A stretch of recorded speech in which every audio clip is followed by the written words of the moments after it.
આજે માં નર્મદાજીના જન્મોત્સવની ઉજવણી નિમિત્તે શ્રી સમસ્ત ગુજરાત બ્રહ્મ સમાજ ભરૂચ શહેર એકમ દ્વારા નર્મદાજીની પ્રતિમાના ચરણોમાં ફૂલોના હાર ચડાવી પુષ્પો અર્પણ કરવામાં આવ્યા હતા।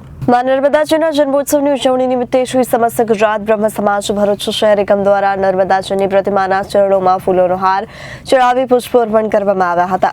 મહાસુદ સાતમને આજ રોજ તારીખ 4 ફેબ્રુઆરીના રોજ પાવન શલીલામાં નર્મદાજીના જન્મોત્સવની ભરૂચ શહેર જિલ્લામાં ઉત્સાહભેર ઉજવણી કરવામાં આવી રહી છે। ત્યારે અંતર્ગત ભરૂચના સ્ટેચ્યુ પાર્ક ખાતે સમસ્ત ગુજરાત બ્રહ્મ સમાજ ભરૂચ શહેરના ઉપસ્થિત હોદ્દેદાર અને સભ્યોએ શ્રી નર્મદાષ્ટકમના ઉચ્ચારણ સાથે માં નર્મદાની પ્રતિમાને ફૂલહાર અને પુષ્પો અર્પણ કર્યા હતા। આ પ્રસંગે પરશુરામ ક્રેડિટ સોસાયટીના સ્થાપક રજનીકાંત રાવલ, ચેરમેન શૈલેષભાઈ દવે, સમસ્ત ગુજરાત બ્રહ્મ સમાજ ભરૂચ શહેરના પ્રમુખ હેમંત શુક્લ સહિતના સભ્યો સાથે નર્મદા ચેનલના ડિરેક્ટર નરેશભાઈ ઠક્કર વિશેષ ઉપસ્થિત રહ્યા હતા।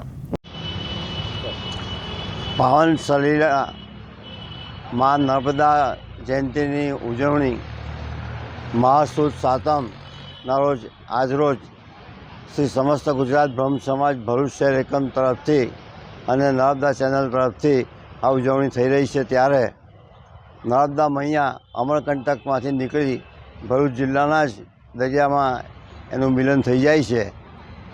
માં નર્મદા એના કિનારે વસેલા શહેર અને ગામડાના વાસીઓનું જીવન છે અને ભરૂચ શહેરને જે ધબકતું રાખે છે એ માં નર્મદાને આભારી છે।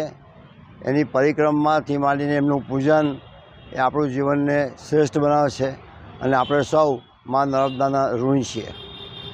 Bureau report Janadesh news Bharuch.